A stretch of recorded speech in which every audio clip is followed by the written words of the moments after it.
Hey, what's up, everybody? Welcome to another CG Cookie live stream. I'm Jonathan Lampel, and today we're going to be talking about the fracture modifier branch of Blender. So this is actually not a feature that's in 2.8, and it'll come to 2.8 at some point, but this is like a user-generated feature made by a couple people that are not a part of the official development, and so they made their own version of Blender specifically to break stuff and smash things, which is pretty awesome. So that's what we're going to be exploring today. So we're actually going to jump back into 2.79 for a bit because I think there's one 2.8 build that I found online, but it's only for Mac OS, and so I can't use it. So we'll look at 2.79 and go through all the different features and stuff. Let me know if there's anything in particular that you want to see, but there's a lot of things to cover because it's kind of more in depth than a normal modifier or a normal physics simulation, just because there's so much going on. But it's pretty cool, and I think you'll enjoy it. Let's see. So yeah, let me know how the stream is going in the chat, if there's lag or whatever, but if everything is good, then we will continue. So first, let me show you what it does, and then we can jump into the settings and how to set up your own simulation and stuff. But it's very easy to use once you get the hang of it. So first of all, I have this simulation here, and this was exactly what I made for the cover art or the featured image, and it's just a ball smashes these plates and cups.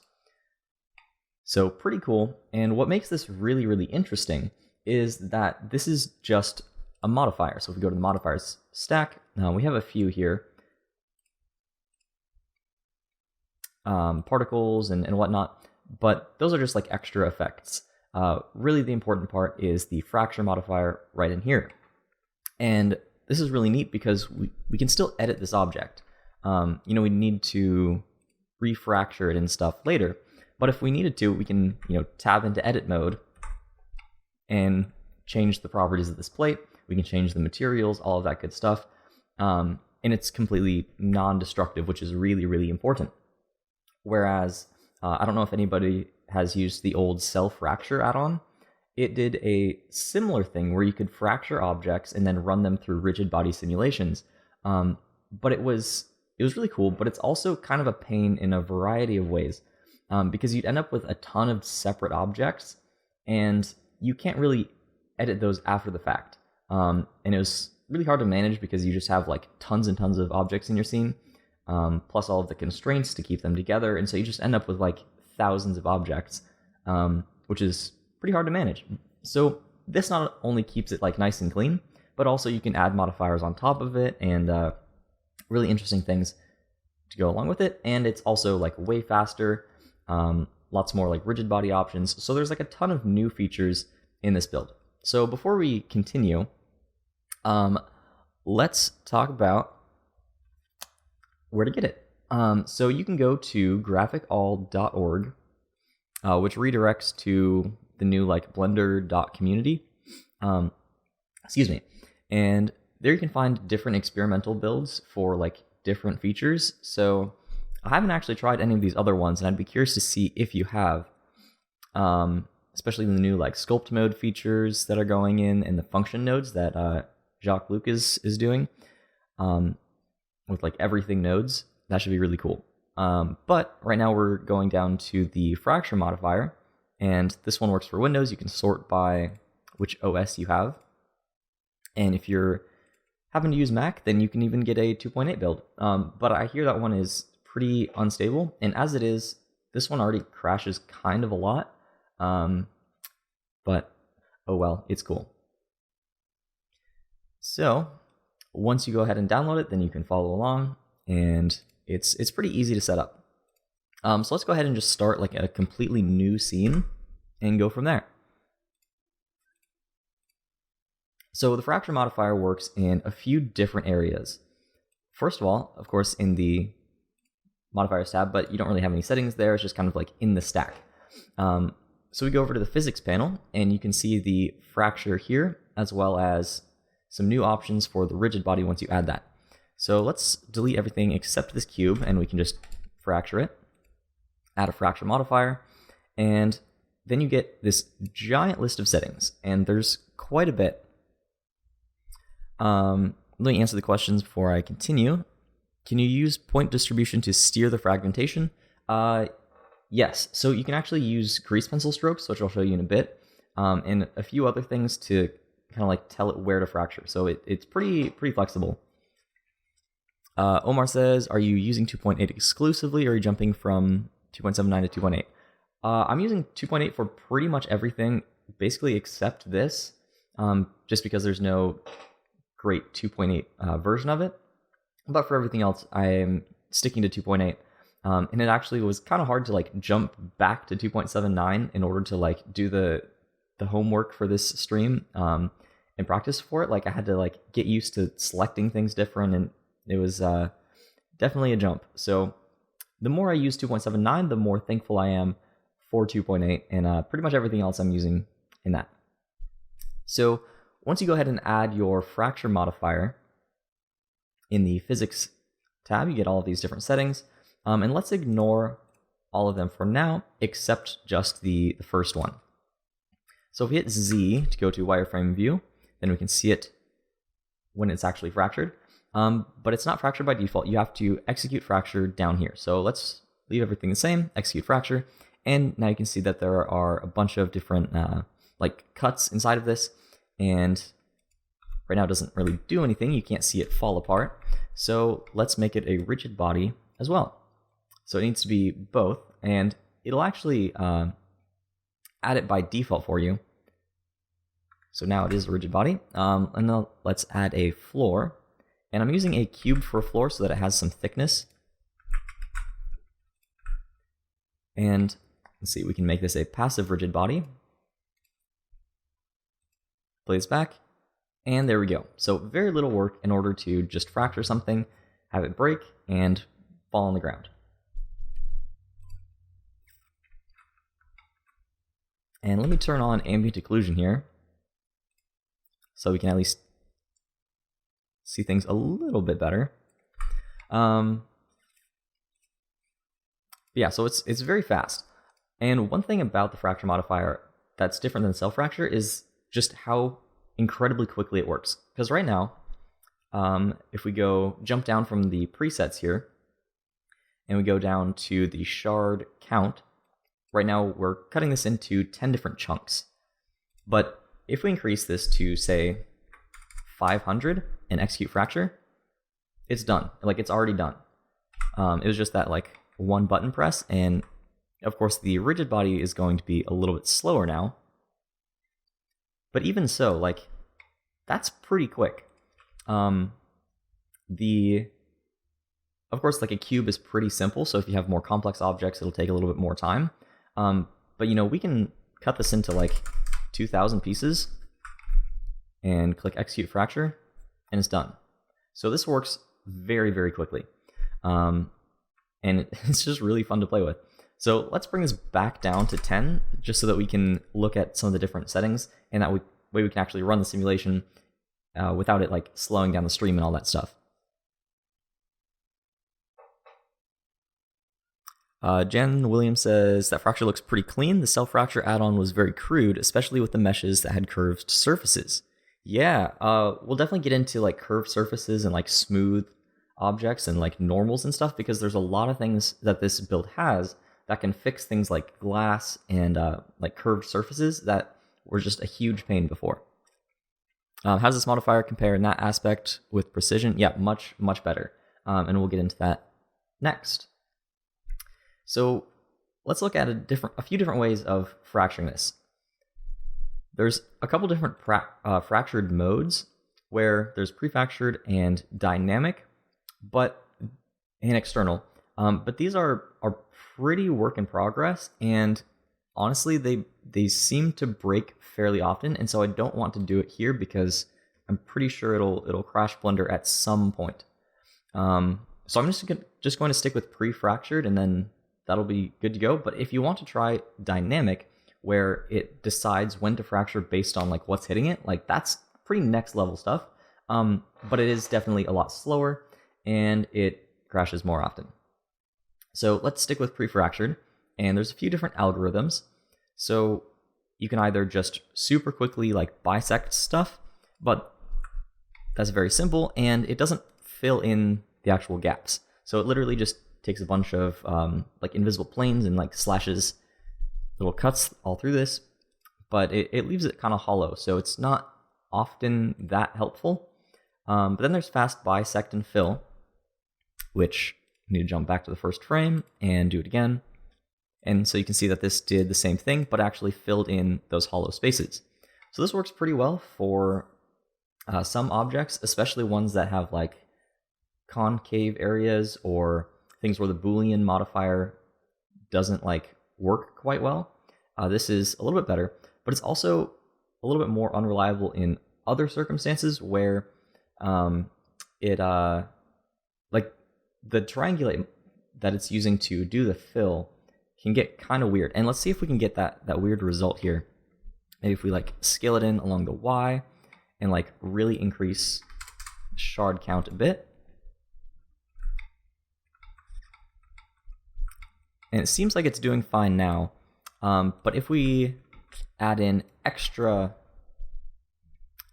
shattering, or whatever it's called, smaller shards, then we'll see where it tends to break. So let's jump over now to the toolbar while we're at it, because this is actually like a really big part of the modifier, and you can't really use it effectively without the like helper add-on that it comes with. So it's already turned on by default, but it's found in the tool panel, and you got your fracture modifier right there, and bullet constraint stuff, which I haven't really messed with yet, but the fracture tab down here at the bottom is very, very helpful. And so this way you can actually just add things as a rigid body or as a fracture really, really quickly. But one thing that you can do is generate smaller shards based on a couple different things. My favorite is using another object. So let's just add a sphere here. Scale that down. Put that inside.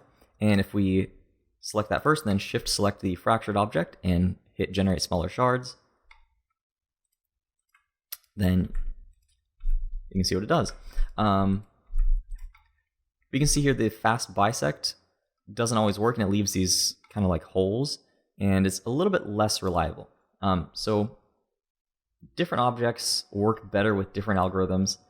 Voronoi plus Boolean seems to work for most things, but you can see that it gives you a much more like, well, Voronoi pattern result.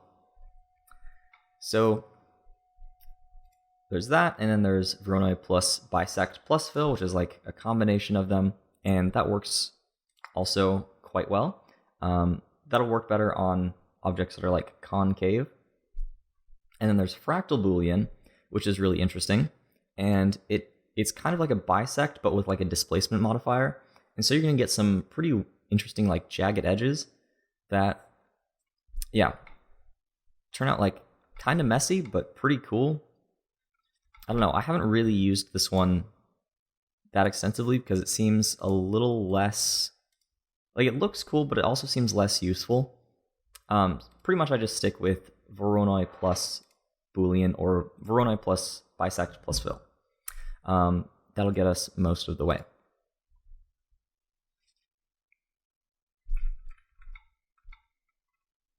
So what was going on when we added those like smaller shards? Because this is a really important thing. Because if we don't have this, and we just execute the fracture, then it's pretty uniform, it's pretty boring, and we can't direct where all of those like smaller things are going to be. And the Cell Fracture add-on had this thing called like recursive fracturing, where it would fracture everything once and then go through and break things up into smaller and smaller chunks. And it was really, really cool. But this doesn't have the like recursive feature, but it does have this, where this helper object is generated from the original and just turns it into a sphere. And what this has is a bunch of particles. So we can see these particles if we switch the 3D view settings from none to point. We can see the little particle cloud. And whenever those touch the surface, essentially just create more points for the Voronoi pattern. So you can have more or less depending on the amount of particles.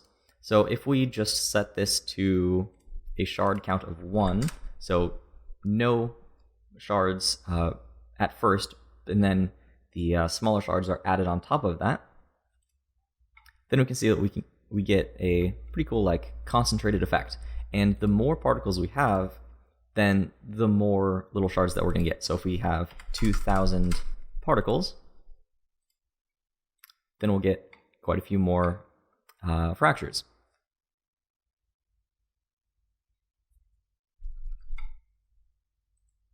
And what's cool about this is you can also just move this around after the fact and fracture it again, and it'll just move with it. And you can have as many of these as you'd like. So as long as it's part of the same group, which if we duplicate it, then it'll just duplicate it with the group as well. Fracture that again, and there we go. So you can really easily control your fractures with these like helper objects that are generated from the add-on in the like generate smaller shards. So let's delete that and start fresh, because there's a few other ways of fracturing this as well. So not only can we use other objects through that way, we can also use the mouse to like generate those objects. So if we didn't want to like add a sphere and all that stuff every time, we can use generate smaller shards using mouse, which is pretty fun. I'm going to use delete helpers afterwards and just click start. And you can see I can just like draw these spheres and just start like shattering this. So that is pretty cool. And then you gotta click it again to cancel it, but also just undo a bunch of times. But the last way that I want to show you is with the grease pencil, which is pretty fun.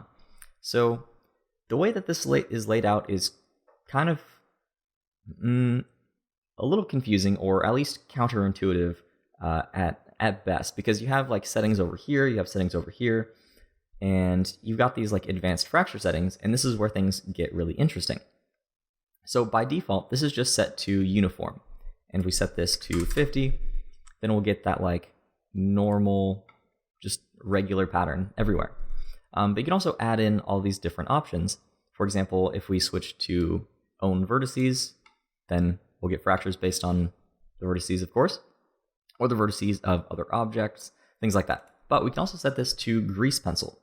So this is pretty fun because we can go to our grease pencil tab in our toolbar, set the data source to object and stroke on the surface, and then hold D and just start drawing. Let's draw a path. You can definitely tell I'm using a mouse. And then once we're done with that, then head over here and execute fracture. And that did not do it. So let's see, what did I miss?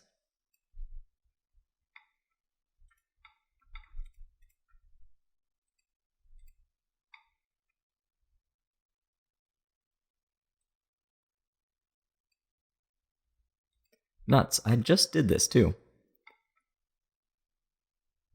Maybe I'd have to try it a few times.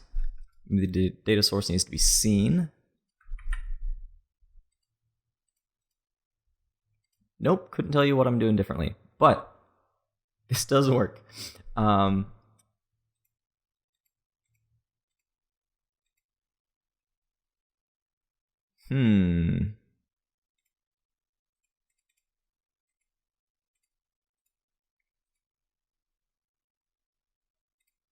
Uncheck use grease pencil edges. There we go. That's what it was.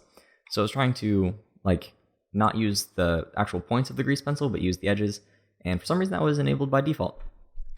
So once you do that, then you can see that the fracture goes along or like perpendicular to all of our strokes, which is pretty cool. So we can do a few different things. This is definitely the like most flexible way to control this.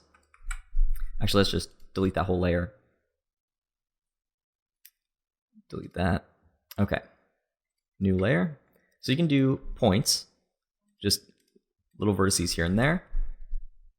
Execute fracture, and that'll make like Voronoi grids on those points. So you can be really, really picky about your pattern if you want. But you can also draw lines, and it'll run perpendicular to those. And also, you can just draw curves and it'll follow along that curve. So pretty neat stuff. And a good way to like make those kind of like glass type like fractures is to draw like a dot and then like a circle around it. And then once you fracture this, then it'll be all like pointing towards those areas. And then you can kind of like just go crazy. And it looks pretty cool. So you can do that, but you can also combine this with other features as well. So you can use that, but then you can also like hold shift and use like extra particles for those like smaller shards that you generated. You can also hold shift and use the uniform as well to use the shard count. And this is what I'm saying about like the settings being laid out in a weird way, because the shard count only influences the uniform and everything else has their settings under here. So it's a bit odd. But once you kind of like figure out, okay, like this really should be over here, and you can get like a mental picture of it, then it works pretty well. So execute fracture and you get some pretty cool results. I can see ice breaking on a path with that feature. Yeah, that'd be a perfect reason to use that. You should create a spline and convert that to mesh and use those points. Yeah, that's true. You can also do that. So if we delete that, let's just use extra particles here. Let's add a curve, rotate that along, and we can shape this however we want.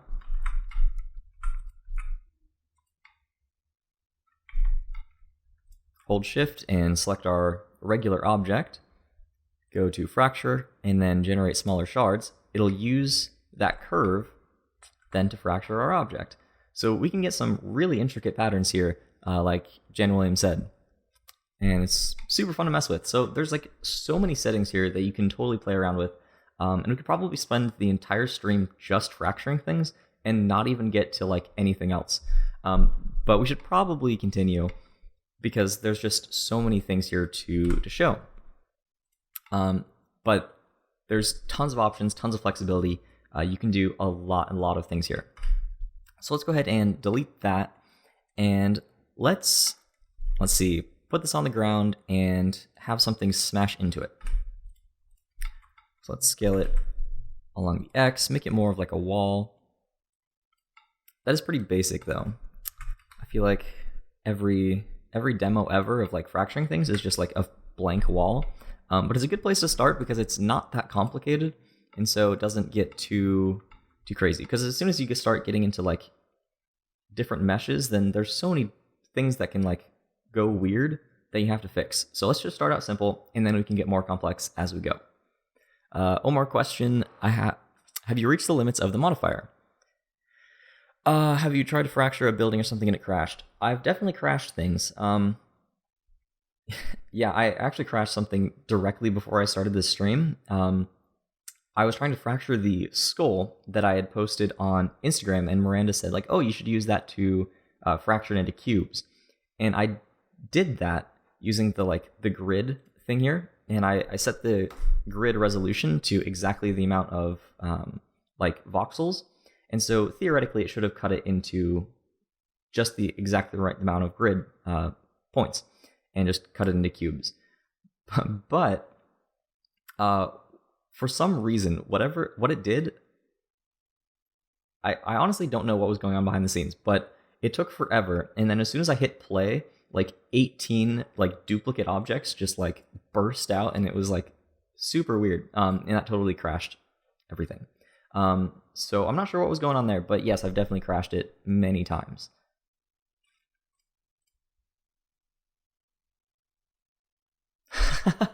Yeah. Okay, so let's just take this and like fracture it a bunch, and let's say 250, and mess around with some of the constraints and things. Let's get to like actually breaking stuff. So we have this like big concrete block here, and we've got a sphere. And if we play this, then it just sort of like falls apart and is super loose. But of course, that's only half the fun, because part of the fun is like having things stick together and then just get totally smashed. So let's find a couple different ways of doing that. First, we need to make this sphere a rigid body as well, and thankfully that's super easy with the add-on.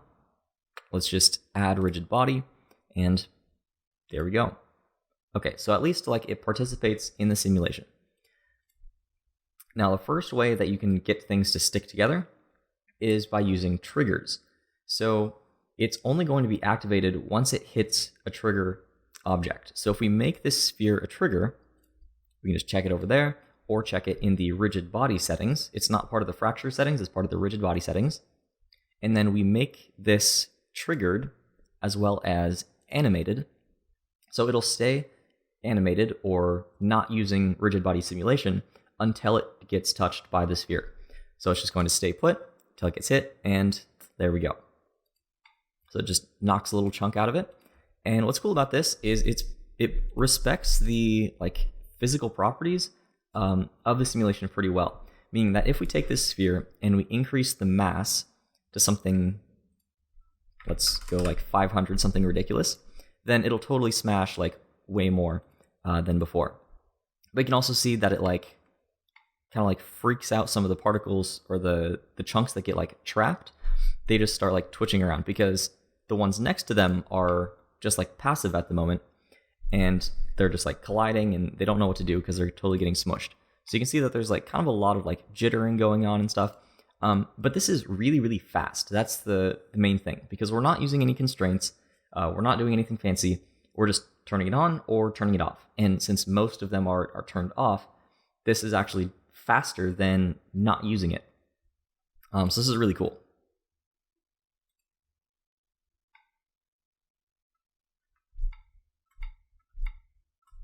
Question, can you cut the default cube like a diagonal samurai sword clean cut style? Yeah, you can. Let's see.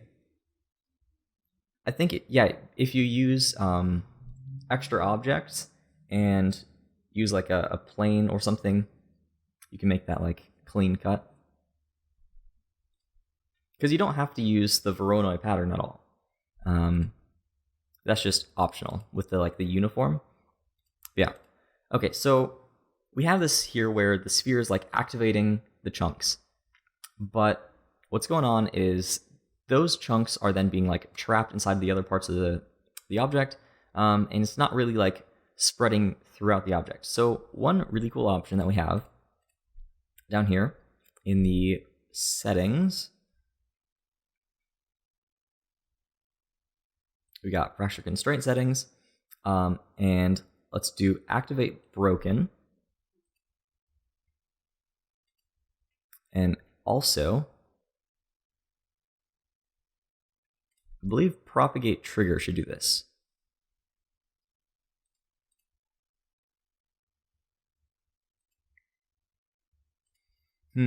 Let's see.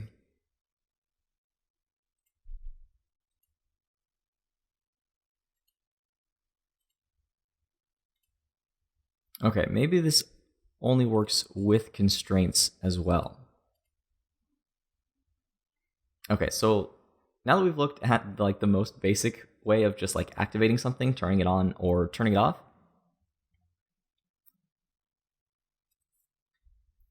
Too much lag. Hopefully that's not on my end. Is anybody else having like lots of lag? I know my internet isn't the best, but hopefully it's okay for everybody else. Let me know. Let's look at constraints. So we haven't actually like stuck things together. We've just kind of turned them on once it hits. So we need to check use constraints, and then I'll remove these like triggered and dynamic. So it's only using constraints right now. And if we don't even have the sphere, you can see what happens here, where it just kind of sits as it is. Then when we put the sphere on top of it, play this, then that's interesting. So you can see that what it's trying to do is take everything and just kind of like stick it together and trying to like hold it as tightly as possible. But that's weird because, you know, of course it looks like it should be breaking, but it's just not. And so there are a couple different settings that we can mess with to make this look a little bit less weird or like flexible and bendy. So the first thing that we have under the constraint settings is the search limit and the search radius. Well, we have the constraint type, but we don't really want to mess with that. And the search method, we can use vertex, but that's going to use every single vertex instead of just the center of the chunk. So it will be a bit more stable, but it's also going to be slower. So let's go back to centroid, and we can use the search limit and search radius to connect these to more parts of the object. So if we set this to like max, which is 0, and play this back, then less things are going to break, but it's still going to be pretty bendy. What happens is we need to tell this to actually like break after a certain threshold of pressure. And that's why we have these threshold settings under the constraint breaking. The bindings are elastic. Yeah, it's exactly like that. Super weird looking. So if we turn the threshold down to, let's try 1. Nope, not quite enough. Let's try 0.01. There we go. So now you can see that as soon as it hits that like threshold of pressure, then it'll just kind of shatter and everything will move with it. And this is pretty cool because not only can you have something that like breaks once, it can break multiple times. So let's say 0.05, maybe it'll break a little bit less. So some things will break, and then let's have another sphere like over here, smash it afterwards. So that's pretty cool. So you can have things like shatter and then shatter into even smaller pieces and smaller pieces, and so on and so forth. So threshold is one like pretty easy way to do it, but we have a couple other settings as well. So even if we don't want to use the threshold at all, or we want to set it to something pretty strong and go back to that like elastic jello effect, then we can use the special breaking settings. So let's do percentage last, because we need some things to actually break before a percentage of them break. But the percentage is just once however many percent break, then everything else will just like fall apart automatically. And that's not really something I'd really ever use, but it can be helpful, I'm sure. The first one that we'll look at is angle. So once these hit, you can see that they're definitely rotating. And so once they break past a certain angle, let's say 5 degrees, then they'll break off.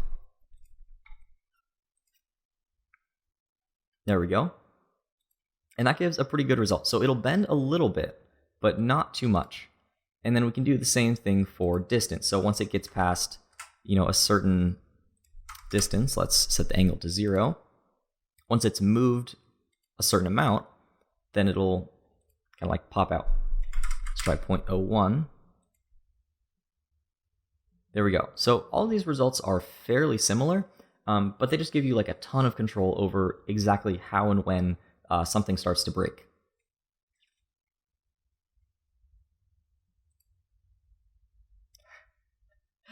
I think we can sell Blender Fracture to psychologists as an anti-stress tool. Yeah, I think so. I mean, it's pretty therapeutic just to like sit at the computer and smash stuff. Pretty nice. Okay, so let's set these back to 0, and let's look at something called clusters. So right now, all of these are just kind of connected to each other as each individual chunk. But with clusters, we can have like groups of chunks that are like held really strongly together, and then those end up breaking. And so that's a good way of having that like smaller shards within larger shards kind of idea.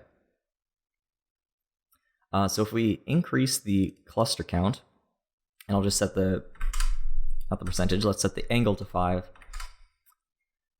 Then as we play this, things break as usual.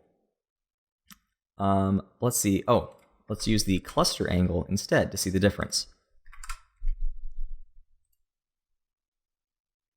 Ooh, so it doesn't do anything. But that's because we're probably not hitting it on that like cluster break. You can see it's starting to like tear apart, right along that like group. So since I've set this to 2 clusters, it has one over here on the right, one over here on the left, and it can only really be broken directly along that seam. Now if I decrease the threshold to something lower, then we'll get like a much more normal simulation. Still a little bit bendy. Let's increase the regular angle now. So now it'll break along that seam, but also the regular pieces will break as well.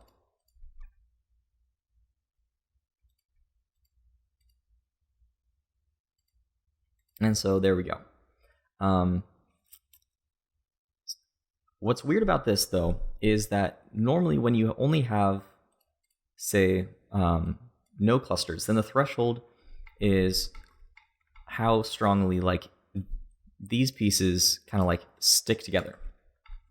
But when you turn on clusters, let's say you have 4 clusters and you have these like groups of shards, then the threshold isn't about each individual one sticking to each other. It's about how much this group sticks to the other group. So what the threshold actually does changes as soon as you turn on clusters. So it's a little bit weird. Again, kind of funky settings here.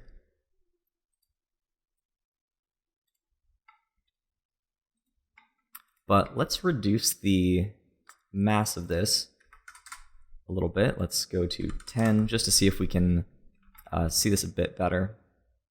And let's increase the mass of this block. And actually a good way to do this is to go to the Physics tab and calculate mass.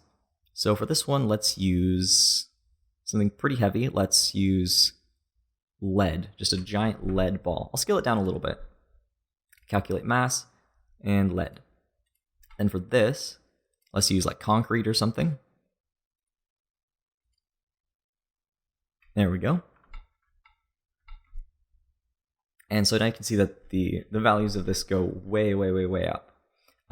But it will be a little bit more accurate. There we go. So now you can see the clusters a little bit more clearly once everything has like the proper mass and weight to it. So you can see that there's like a crack right along here, crack forming over here, and of course a break right through that center there. So that just holds things together a little bit better. So this is really fun to mess with. And we could probably just sit here and break things all day.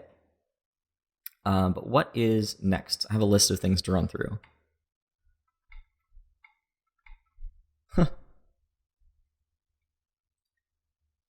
Okay, complex objects. So this is one that if you're not aware of can be kind of frustrating. So it's a little bit tricky to fracture certain objects.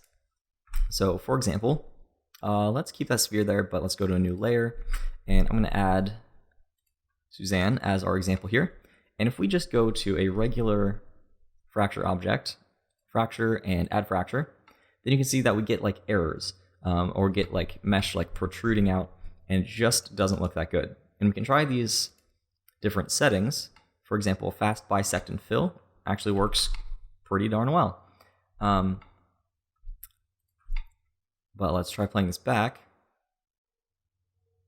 And that's great. But if you use, for whatever reason, you have to use Boolean or any of these other ones, you're going to get some errors. And that's because the mesh isn't watertight. So there are a few requirements for the mesh, and one of them being that it needs to be manifold or watertight. And Suzanne is not. So if you take one vertex and just hit L for selecting linked, you can see that the eyes are not actually part of the mesh. So if you want to make it watertight, you've got to delete those vertices, and actually let's Control+ delete the ones next to it as well. And then we can bridge these edge loops here. Control-E, bridge edge loops. See that here as well.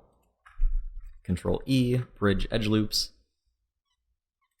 And it also doesn't like n-gons. So if you have n-gons, you have to hit Control-T and triangulate them. So once you've gotten rid of your n-gons, and then once you have made sure that your mesh is watertight, then once you fracture it, then you'll be good to go. So it's something to be aware of.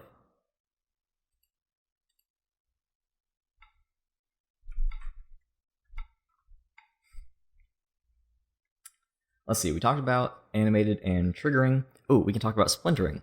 So underneath the fracture settings here, we have splintered directions, and this is the object's like local direction. So if you want to do it diagonally, then you can tab into edit mode, rotate this like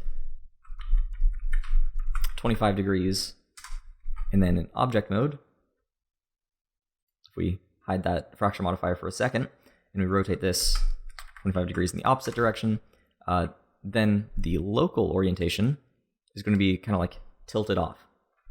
And so as we try to like splinter this, it'll use that like diagonal cut. But you can see what's going on here. As I like hid and unhid the fracture modifier, it's creating a new mesh, but it's doing it kind of behind the scenes. And so it's sort of a modifier, but sort of not, in the sense that it really is like generating a new, completely new mesh. So it keeps your thing non-destructive, but you have to refracture it and execute fracture again in order for those changes to actually take effect.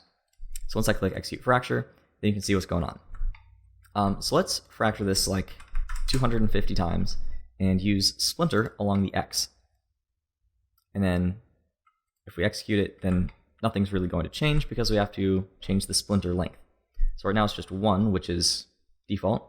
But if we increase this to like 10, execute fracture, then you can see that everything is kind of moving in that direction. So this is really good for wood and things like that, where you need to fracture something like along a grain. So if we go ahead and play this back,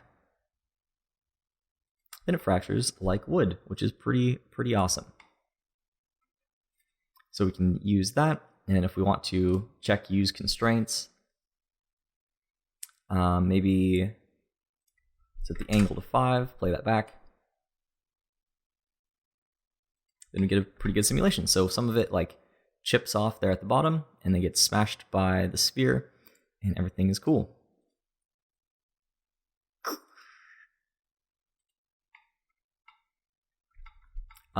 And this works as well with the like extra smaller shards as well. So if we take the sphere, generate some smaller shards around the side here,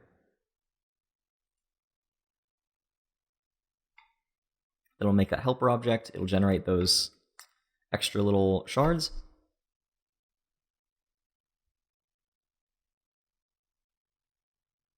And there we go.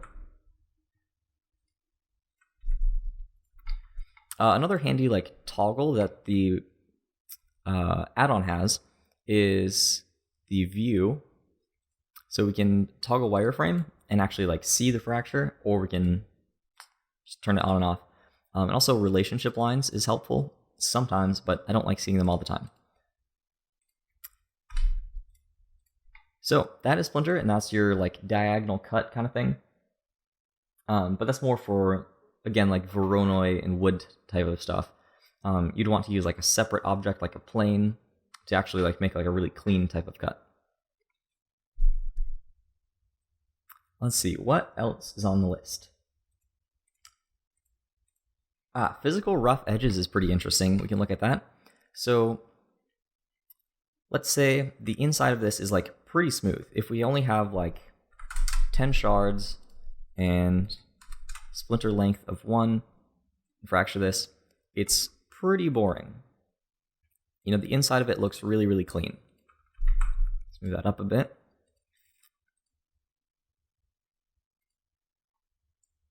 It's cool how it like holds together and then just but the inside of this, you can see, is very very flat and not that interesting. So one thing that they've added in the add-on part of it, not the modifier part, but the add-on, is you can simulate rough edges, and it uses like a displacement modifier on top of the like generated mesh on the inside. So if we go to generate smaller shards, and then we can simulate rough edges or physical rough edges. Let's do, I think simulated is, it creates like, a like material displacement, and I just didn't have very good luck with it looking very good. So let's stick with physical rough edges. Oh man, I should have had a pumpkin. Omar, that's a great idea.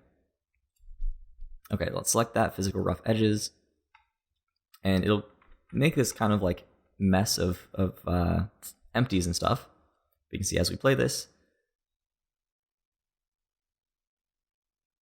and as it smashes,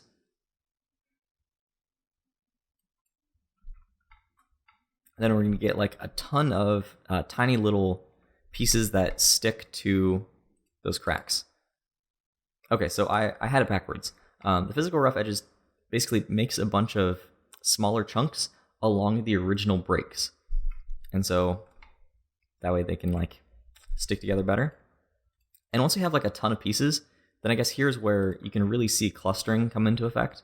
If we increase the cluster count here, say it to 5, of course it'll be slower.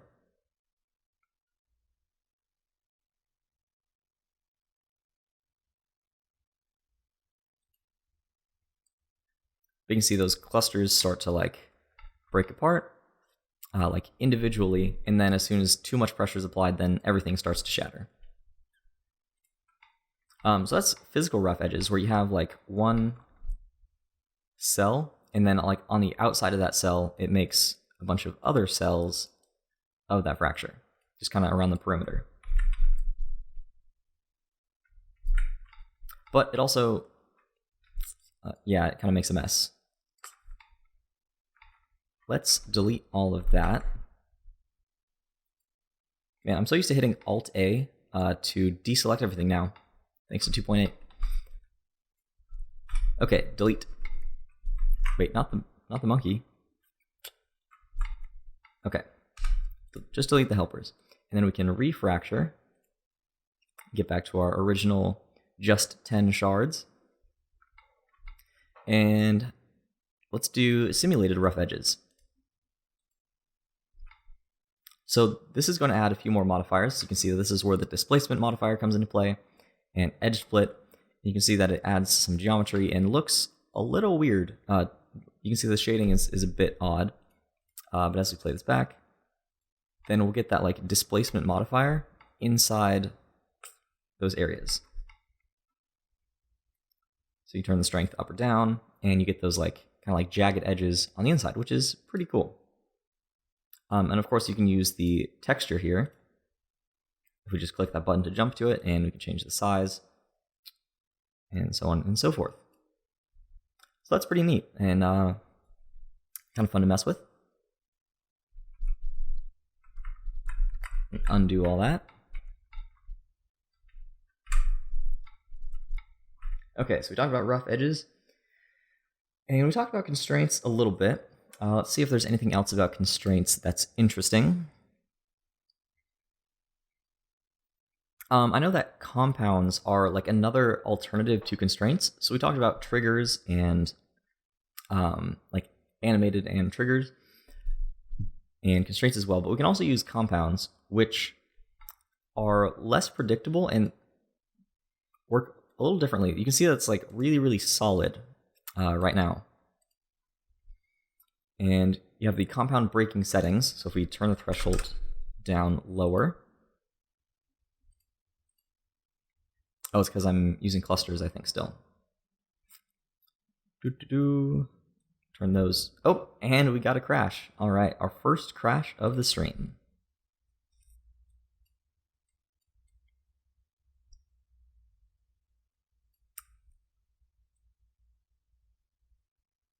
All right, let's try that again.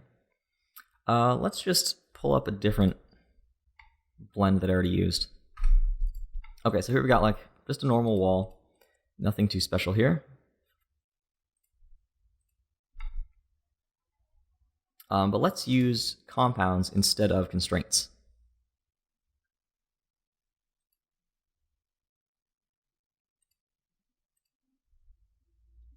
Let's see. Cluster count set to 0. Set the angle to 0.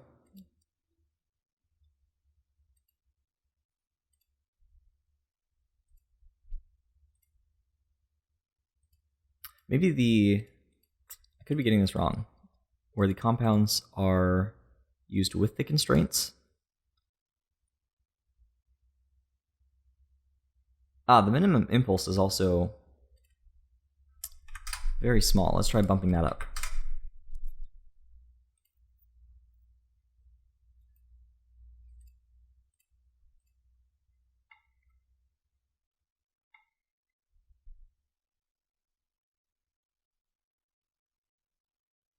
Model a brain.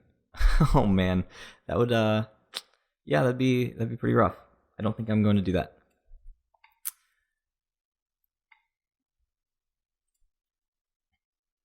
Okay, I'll have to look into compounds more and figure out how to use them. I know there's a tutorial for them on, I think it's blenderphysics.com, and that worked well the first time I tried it, but I don't remember exactly how it worked. But I know that it's faster than using normal constraints, but it's also less predictable.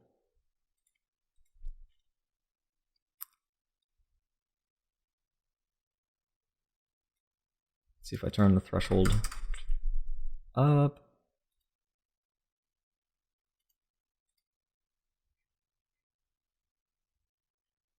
Yeah, I'm not sure. Okay, so let's just go back to normal constraints.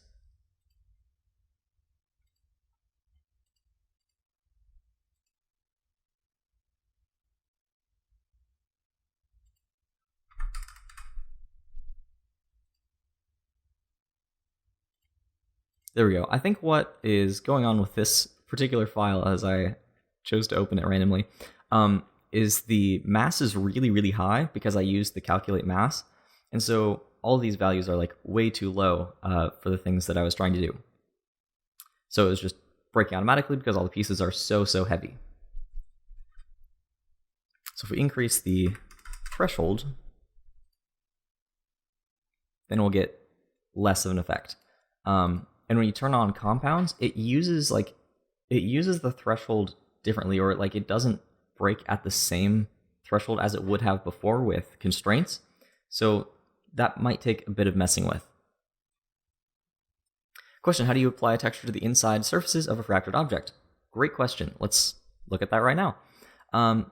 So actually this is already automatically UV'd, which is really, really cool. So up here at the top, you have an inner material and an inner UV map. Now, the inner UV map is if you want to set like a custom map for that, whether you use that in the like data transfer modifier and plug that in. I haven't tried using a custom one, but it is automatically UV'd for you. So if we go to the materials, you can see we have a cube inner and a cube material. I think we can delete that second one.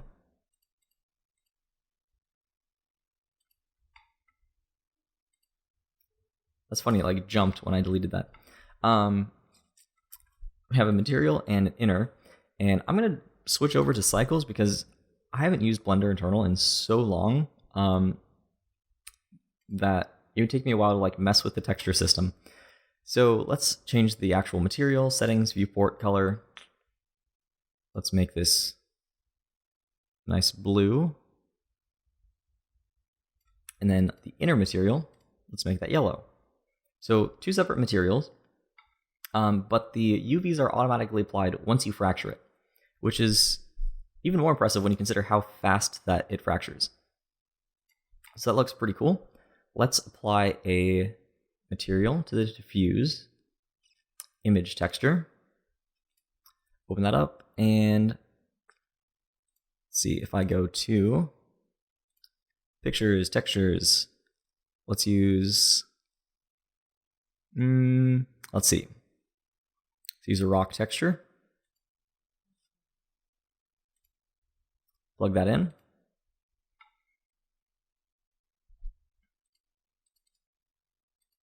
And switch over to textured view. You can see that it just works. It's already UV'd, and so you just need to plug that in.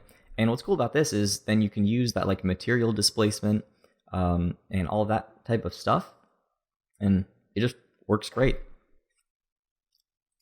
It does kind of look like a candy bar. You're right. Yeah, so it's pretty easy to just stick whatever texture in there that you need.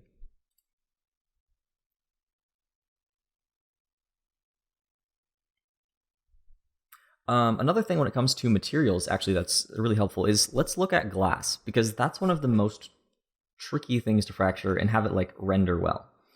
So if we set our material to just like a glass BSDF, and let's make this pure white, saturation down, value up, and then for the inner material, let's just use the regular material and assign that here. So we only are using glass, and if we go ahead and render this, you can see that it looks absolutely awful. Let's add a lamp in here as well so we can see it, but you know, it looks fractured. It doesn't look like a whole piece of glass. So it just looks bad. And what I would do in the past, and what I might still do depending on how well this works, is I would make two objects. I'd make a original one that's not fractured and one that is fractured, and then I would animate the visibility of it over here in the outliner at just the point of impact, and then fracture it. And so it'll be unfractured, unfractured, unfractured, render out like completely clean, and then as soon as it hits the like impact point, then it will fracture. So that works for the most part.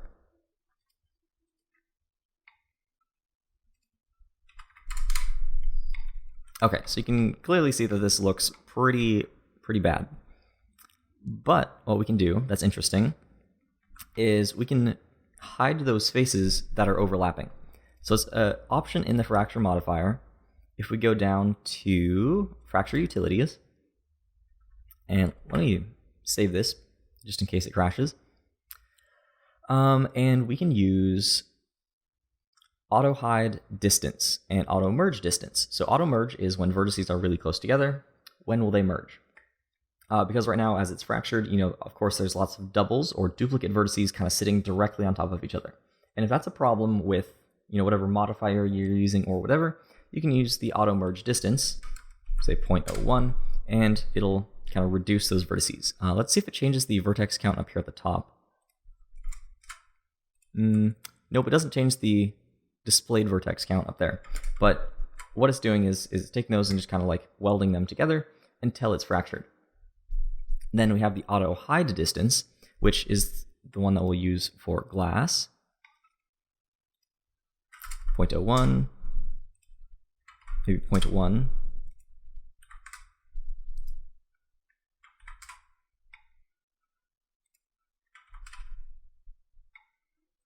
And that got rid of some of them, but not all of them. And if we go too high, then it like it just gets rid of the actual glass that we do want.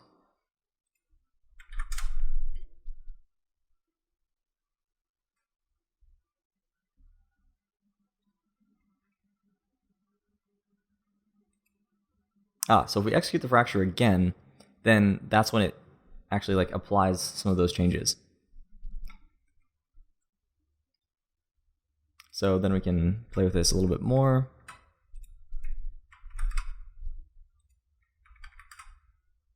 Yeah, so it gets a little bit weird and it doesn't always work exactly as one would hope. But all things considered, it's definitely better than not having that option at all. Okay, 0.001 seems to be pretty good. Certainly better than 0. But since these faces are like directly on top of each other, then of course lower value, the better. We can see like even over here on the side, like you're getting some errors still. So this is the point where if I was being really picky, that's when I would do the render trick of keeping the original object unfractured, and then you can just hit I in the outliner, and that'll insert a keyframe for the visibility, or Alt-I to delete that. So that way we can kind of like do some trickery and like switch in the objects as it's fractured. That way we don't even have to worry about it at all. But that auto hide distance and auto merge distance is pretty helpful for, it generally works pretty well, but again, like as you saw, it has a few of those weird errors. Now fixed normals is also really important. So if you have like spherical objects, so let's take one of these guys and let's give him a fracture modifier. execute fracture, you can see we get these horrible normals. And let's reduce the subsurf. There we go. You can see that it looks pretty bad, honestly. It looks awful. So what we can do is simply go down to the utilities and fix normals and fracture this again. And voila, it's fixed. It actually works quite well. So it just takes the normals of the original object and matches them to the outside and gets rid of that like awful shading. So you can see that there's still like a little bit of a crack here if you want to get really picky about it. But overall, it works pretty well. So if we play this back, you know, we have those like great normals and then just fractures right over. So that works pretty well. And, you know, we can even increase this just to make sure that it works for all sizes here. And it'll take a little bit longer, so that's why it's not on by default. But it's already pretty darn fast, so it doesn't matter too much. And there we go. So if we use that in combination with the auto hide and auto merge distance, then things look pretty good.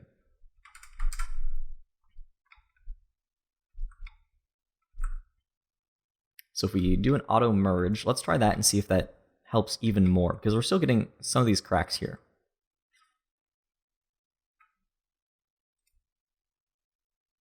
Okay, that did not change the shading whatsoever. So I guess the auto merge is really only for working with other like modifiers and stuff that depend on which vertices are connected.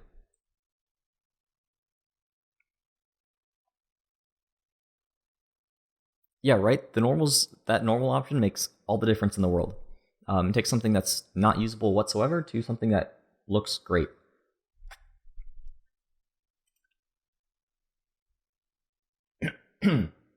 Okay, a couple other tricks as we go along. So let me know if you have any like last minute questions or whatever. We're coming up on an hour about. So I'll show a few other things, then wrap it up. So far, just pretty basic stuff. But it's really fun to mess with, and hopefully this gives you at least enough information to start playing with this yourself, because it's really fun. So let's look at particle debris. And this is something that I set up manually just because I like to do it that way. There is an option in the fracture modifier for dust, but quite honestly, I've tried using it a few times and it works okay, but I'll just show you how to set it up manually, and if you find this way faster, then by all means go for it. But it's really cool. So if we go to our particle settings, and let's just make some particles, and you can see that totally kind of screwed with our normals, and that's because for whatever weird reason, again, there's tons of quirks with the fracture modifier, and one of them is that fixed normals only works when it's on the bottom of the modifier stack. So if we bump this up, then it works. The problem with that is we need the geometry from the fracture modifier to generate the direction of the force for our particles to make that like debris go in the right direction. Otherwise, it's just going to stay put. So we could do this manually by fixing the normals with like edge splits and stuff. You know, that works okay. So we'll do that for now and call it good. But that's not quite as pretty. So we have a particle system here on our sphere, and it just kind of stays put. But if we go to our particles tab, then we can use modifier stack, and then it will follow our fractured object. Cool, cool. So then we need it to start when it actually fractures. So let's go, let's say frame 20. And we can have it end on frame 23. So there are 3 frames in which it's going to emit particles. Poof.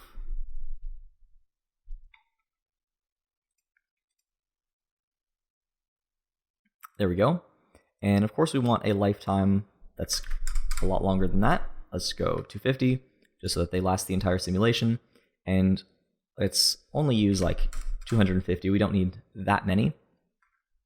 And then we need to make the other objects collision objects. So if we go to the physics, right now they're rigid body passive, but that doesn't influence particles. So to influence particles, we add a collision object there. And we can do that for this as well, which this just becomes a massive stack of settings. But you can see that now the particles actually like bounce around on the floor and stuff. So what we'll normally do is, of course, increase the friction and dampening of these objects so that they are not quite so wild. There we go. And on this as well, let's increase the dampening and the friction, so they won't be as like little ants like going everywhere.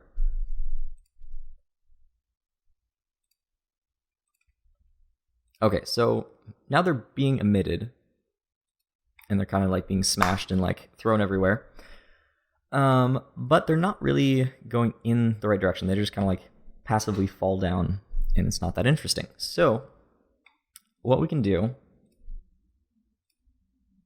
I'm just making sure that this collision modifier is after the fracture modifier, which it is, so which is cool, is we can go to velocity, turn off normal, and turn on object. So that's going to use the velocity of the object, of the face that it's being emitted from, as the source vector. Right, so instead of just like passively falling down, it'll actually use the speed of the like shards as the like push to like go outwards. So this is really, really cool. So if we have something, let's animate this, maybe animate this ball so that it just like smashes into it, and then you can see the particles kind of like fly out in a different direction. So rigid body, let's make it animated.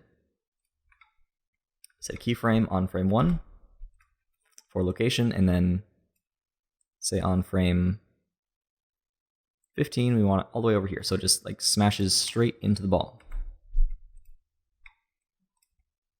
And let's do animated and triggered on the ball so that it stays put until it gets hit. There we go.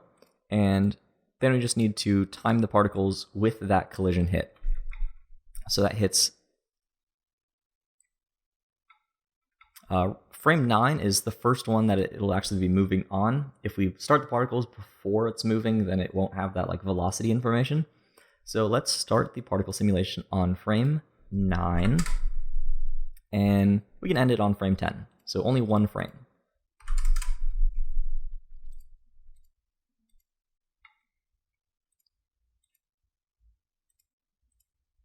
Maybe that wasn't enough. Let's try 10 and 11. There we go. So now it has at least that one frame of information of which way the faces are moving before it goes. So then, boom, we have all this little tiny debris. It's bursting forth. Let's assign some geometry to it. So what we can do is let's just fracture a random object and use that. So let's take an icosphere, fracture modifier, fracture settings, and we can fracture this 10 times, sure. We gotta jump to the start. Okay, so we got just like random pieces there. And then we can go to fracture utilities and convert to objects. So now this is essentially doing what self-fracture did in making these just different objects. So we can take these all, hit Control G and group them. And to make sure it's a group, let's go to our object properties here. Under groups, it's part of a lot of things. Oh, it was already added to a group with icosphere underscore convert. So I can undo that. And we can use this group, I'll just call it shards instead. Then we can go to our particle settings here, and under render, we can use group shards, and I'll save the file just in case. Play this back. And there we have all of these different shards. And so of course we can change the size and the random size. And of course we want it to rotate as well. So let's go to rotation, turn that on. and just increase the, just turn on dynamic by angular velocity.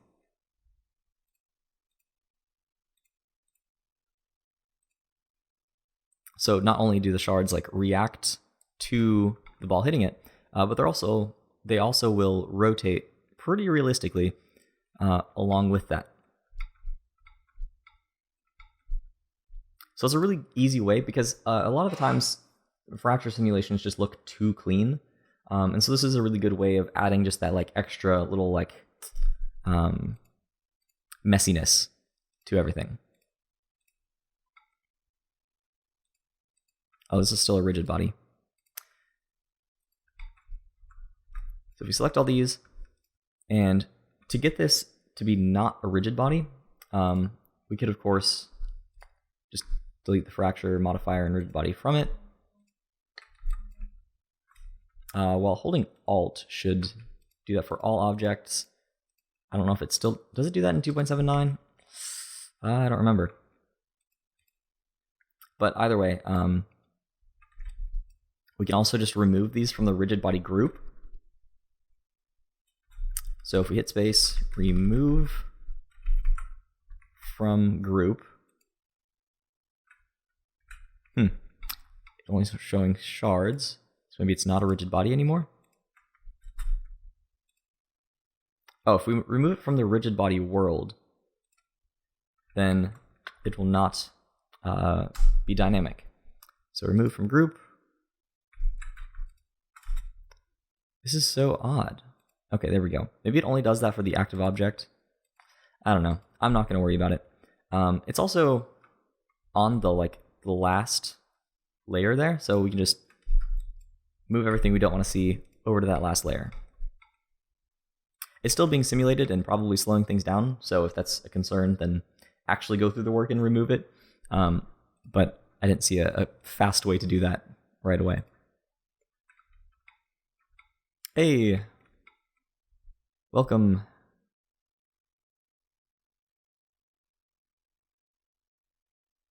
Yeah, Superman punch would be perfect. Or one of those like superhero landings where you like smash the ground. That'd be perfect. Let's see, another interesting thing. So if you want to take this even farther with like the particles, then we can add some smoke. So if we take this object and just do quick smoke, and this might slow things down a bit, so I'm not going to go too far with it. Let's scale it along the Y. So this is our smoke domain. And I have to assume that everybody's like somewhat familiar with these different like simulation stuff. If not, you can see our intro to simulations? Intro to physics? No. Introduction to Dynamics. There we go, that's the name. Course on CG Cookie, and that'll walk you through all the basic stuff. Okay, so that made everything wireframes. We don't want that. Okay, so here we have our domain coming from this source object. And again, you can see that we now have a massive stack of settings because we have smoke, we have rigid body, we have collision, we have everything. But instead of the source being the mesh, we can have it be the particle system and name it as that particle system. And so there we go. It just creates a bunch of smoke. So if we take this, maybe increase the division size a little bit and decrease the size of these particles to like 0.1 so they don't emit so much smoke.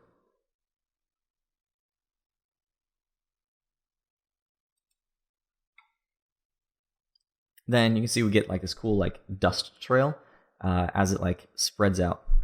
So tons of stuff you can do here. Really fun to mess with. A good setting here to go with this dust.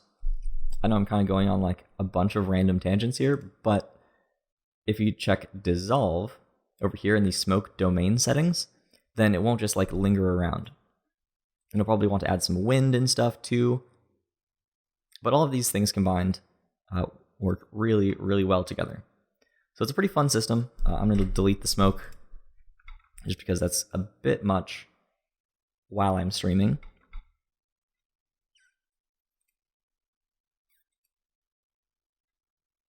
And there we go. So there I went through most of the important things. Let me know if there's anything else that you want to see. There's just so much. Like, you have like animated mesh settings. You've got all the different stuff in the toolbar that I didn't even go over. Cluster editors. Like, this is a deep like build. Like, there's so much new stuff. Ghost is something I didn't talk about, but that's helpful. It's essentially just being a trigger object, but it doesn't actually like hit the object. So it triggers everything if this is animated and set to trigger, but it's not going to create that impact. It's just going to make it fall down. Of course, I say that and it immediately just smacks it. Let's see. Animated, trigger, get not triggered. Oh, ghost. That's what I was talking about. So if we turn this on as a ghost, there we go. So you can see the particles still like blast off because they're still in the cache. But the actual object itself, instead of being like hit into oblivion, it just kind of like falls down as it's triggered.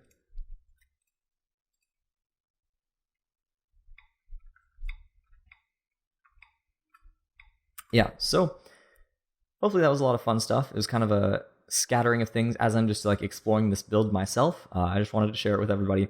I want to know if you guys thought that was fun, if you learned some stuff. What do you want to smash? And also, what do you want to see next? Because this type of like physics fun stuff is just really entertaining to me. So if you want to see like flip fluids or any of the other like experimental or like add-on plugin stuff, let me know, because it's pretty entertaining. And I don't do a ton of streams, but I'll probably do like one a month or so and try to keep up with it. So with that, I'm not really seeing anything in the chat on like anything that I didn't cover. I want to see something melt next. Ooh, that would be fun. That's definitely a flip fluids thing, or a manta flow. That's like the like alternative that's coming to Blender officially at some point. There's also builds for that on graphical.org. So further resources, if you want to continue this, where'd my web browser go? There we go. So of course you can go to Graphical to download this build, and you can also go to, where is it? Oh, there was, blenderphysics.org.com. There's some tutorials on this. So fracture modifier, learning series. There's some good like breakdowns of what these different settings do. And the guy who made this is closely related to the developers of the build, so he has a much more like deep understanding of what's going on than I do. I'm just kind of like messing around, but he knows like what's actually going on behind the scenes. So if you want to dive into it a little bit more, this is a good spot to do that. Jan Williams says, actually, I'd love to see some fluid stuff. Yeah, that'd be really fun. I think I'll try to do that next. Mantaflow and flip fluids, maybe like a comparison. That'd be kind of cool. And there we go. Yeah, I wanted to remember what the old self-fracture add-on was like, so I went to YouTube and I looked at one of my like super early videos. But you can see what the add-on does is that you could have this like giant panel, and then it takes the object and makes like thousands of other objects, and you can see that it's just like ridiculous to manage. Plus all of these have like different constraints and stuff. So there's like each constraint for each object that it's like connecting to, which you can't see in this screenshot. But it gets absolutely wild and it takes a lot to deal with. So the fracture modifier is like a huge step up, and something I'll definitely be playing with. And it's also been used, like it's been in development for years. Like this isn't a new thing that's like just suddenly come up. Like this has been since like 2014, I feel like. So it's definitely maturing and like getting better, and it is slated to be included in Blender 2.8x at some point. So maybe 2.835, I don't know. but they're starting to look at how they can get this into actual Blender, because it has been used by a lot of people. I think it was used in the film Hardcore Henry, I believe, or maybe that was a short film on YouTube. I don't know. I think that was a movie, and they used that in the actual production, and so it's been used quite a bit. But yeah, again, it still has like quite a lot of quirks and a little bit weird.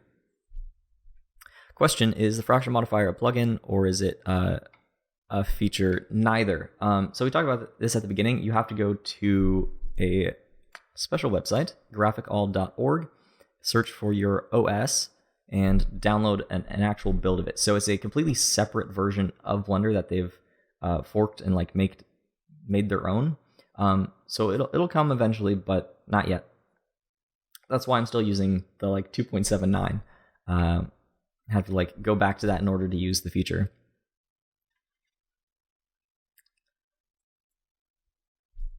It's weirdly structured, self-fracture. Pretty powerful. Yeah, I mean, I liked the add-on. It's really cool. Definitely, like, before that, we didn't have anything in Blender to, like, break stuff at all. It was just not possible to do. So it definitely, like, opened the door for all of this. And it's awesome. So thanks for watching. Hope you learned something. And I'll see you next time when we'll look at something else fun. I don't know. But Kent's up next. And he'll talk to you, I think, next week or the week after that. But check the event schedule, and I'll see you then.